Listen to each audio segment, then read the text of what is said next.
Hey guys, what's up? It's KOKOStern. We're gonna talk about Pandesal Boy on today's Concept Hunter. So, Adventures Before Breakfast. Yes, this is a game that has a cool concept and then doesn't use it. We've had those before, but this one goes so haywire that I'm really weirded out by how all over the place it is. We're actually gonna go through most of it and just play it through to show you how the levels are just plain weird. It's done by gamesonly.com, and we're gonna go through just to start out immediately. I'm even gonna show you the intro because I feel the intro kind of helps you understand how weird it is in a way. And it's Pandesal Boy is peddling bread before dawn. Okay. When in his haste he steps on something weird. Okay. Little does he know that it is a creature of darkness. The creature lets out an otherworldly roar, then vanishes into thin air. Suddenly, everything begins to go wrong. Okay? It's really odd and weird, but okay. And we're just gonna start with level number 1. Introduction level, retrieve the bread, deliver to the house. So we're introduced to what we need to do. We got A and D to move around. You move kind of slowly, but that's okay. It's not a huge issue. And then we get level 2 where we learn, by the way, they don't tell me that space moves to the next level, but it does. So at least it does. So I can press space and move to the next level. Also, they don't tell you that R restarts the level, but it does. So it's okay. W to jump. Now, the jumping, we also always have to talk about the jumping. It's kind of really slow. Also, the movement is kind of slow. It gives you a lot of precision, so it's not a terrible thing, but it feels kind of slow, and I wish it was a little bit faster. Everything, you know, maybe a little bit of a higher jump and a little bit of faster movement vertically. Horizontally. Horizontally. This is vertical. This is horizontal. Okay, horizontal movement. So a little bit of faster horizontal movement would be nicer. But yes, that's very minor things. And now, level 3, you could have done both level 1 and level 2 at the same thing, but that's fine, it's not a big deal. Level 3, you're finally introduced to the actual cool mechanic in this game. Click grass to rotate. So it's gonna be a platformer where I move around, and that's pretty much all I do, but I can also use the mouse in order to rotate objects. So that's pretty cool. Click grass to rotate. This is not grass, this is just stone, so I can't do it, but grass, I can rotate. This is pretty cool, and what's even cooler is the fact that I can move around and rotate at the same time. So I can, you know, it's not locked to one action at a time. I can actually do whatever I want. You saw right there that it kind of pushed me forward. So those are really cool, and now towards level 4, I'm excited to start doing, you know, platforming while clicking things, and it's a cool mechanic that I'm interested in. And now we're gonna move forward. And we also find out that you can, if you press down, which doesn't actually have a function in terms of platforming, you rotate counterclockwise. So clockwise, counterclockwise, right? It's counterclockwise and counterclockwise. I reach the house and I'm pretty much done. Okay, cool, I got it. That should be most of the tutorial. Let's get started. Level 5. Oh, you know what? Even more. You could have had a couple of levels already after finishing with the tutorial. You could have also done most of the tutorial in just 2 levels, but that's okay, it's not a big deal. Lava is rotatable and deadly, so if I touch the lava, I'll die. Okay, so these are things I need to rotate out of my way. That's cool, okay. That's level 5. Now we're level 6. Okay, level 6, time to do some serious actual platforming and rotating things and, you know, having some cool thing. And this is where it starts getting really weird for me. This is where you still introduce mechanics, but now the mechanics don't make sense anymore. So far we've had clicking things in order to rotate them and platforming, and I thought that was your thing. But then we're introduced to a cannon mechanic. And this is the cannon in the most boring way you can do a cannon. It's not even a slingshot, and I despise slingshot games.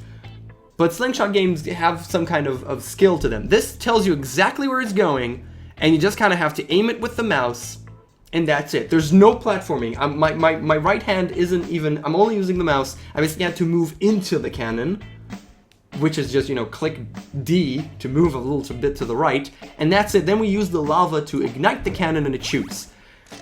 Why is this mechanic here? I really don't understand why this mechanic made it into this game. It makes no sense to me. And then we have another level that's just like that, and also the cannons are apparently I don't know why the cannons have collision in the first place, so they can be completely moved by that. It's odd as hell. that that can actually happen. But this specific level, again, I don't actually have platforming. You just go into the cannon. And basically, I'm just going to move things out of the way. Let's do the course here, plot the course. That should be fine. And just move things out of the way, and then I just shoot. And oh, I accidentally touched it a little bit. Fine. Sorry. So I just move things out of the way. This is not a platformer in any way. I came in for a platformer with a cool mechanic. Damn it. Okay. This should be fine. Yes? Okay, good. And it's a cannon game. I don't really understand it. Now this one, you're building on, you know, chain reaction, having a chain reaction of cannon into cannon to cannon in a cool kind of way. But this has not, I don't even have to do anything. I just press D and I'm done. It does itself, on itself. And I didn't have to, you know, think.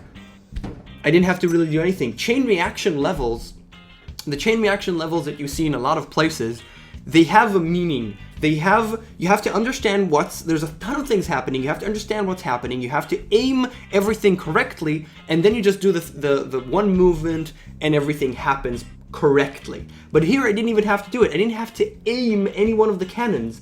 They were already aimed. I just had to press move to the right and let it happen.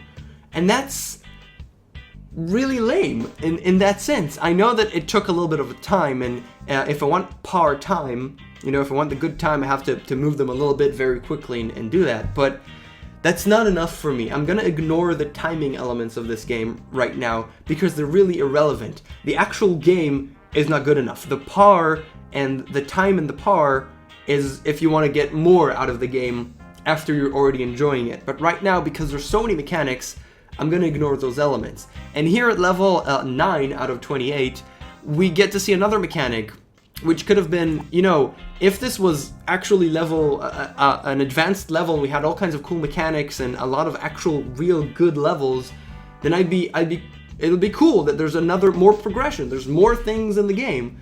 But this was just, you know, just another, it was ice, and we saw it once, and we're never really going to use it.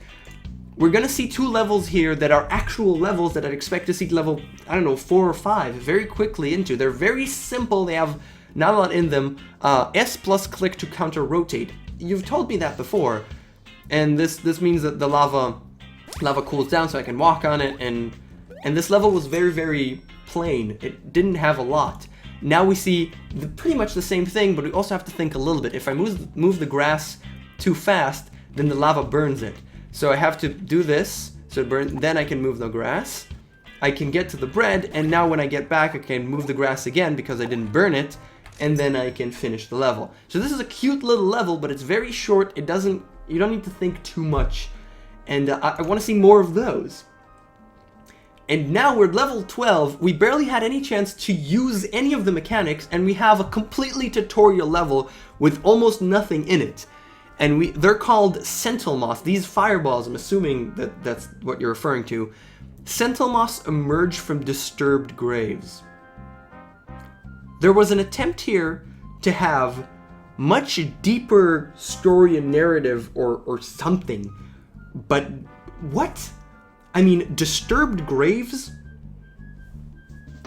I don't see any graves, and I don't really understand where that's coming from. Also, sentinel moss, couldn't you just call them fireballs? And I'm assuming that it's because the designers of the game, their English is not their main language, right? So that's fine that they wrote sentinel moss instead of fireballs, but you should write fireballs. This game is meant to be English, and it's a fireball. And you move around, you take the bread, and you just kind of, you know, there's fireballs, they're slow moving, and you could do interesting things with this, but where's the mechanic? This level had none of the mechanic of rotating things. It was a full platformer. So you have levels where you use only the mouse, and you have levels where you use only the platforming elements of moving around with the WASD keys. And that's really weird for me. And then you go even further. You introduced a new mechanic and you don't even use it. You move forward to the creature claps its hooves, lo and behold, P-Boy splits in 2. And now we have 2 of them. This is again a mechanic that we've seen in a lot of platformers. But why is it here? And I'm actually going to stop here because there's no reason for me to keep on going. There's a little bit of more things in the future, in the next levels. But you went so haywire. You had a really cool mechanic. And it is cool, and I want to see more of it. I want to have a platformer game where you can also rotate things with the mouse. And you know, it could be like intense, moving things and jumping at the same time. And that could be so cool. Build your game design around that very unique mechanic. I feel like you completely lost focus and just started throwing all kinds of standard platforming mechanics into the game because that might be interesting. Yeah, let's do that, and let's do this split, let's do 2 people, let's do that.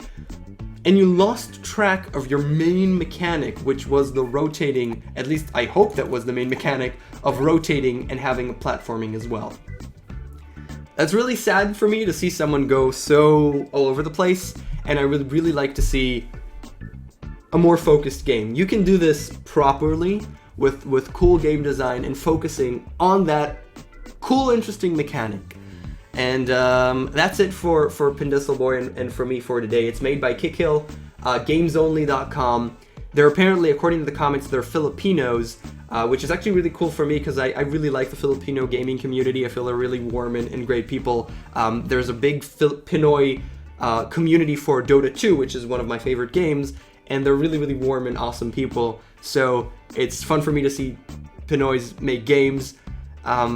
Though there's a little bit of issues with the translation, and you kind of went all over the place here. You can do it better. I believe in you. And it is, Kickhill and gamesonly.com. It's Pandesal Boy. Thank you so much for watching. That's it for me, and I'll see you guys next time. Bye-bye.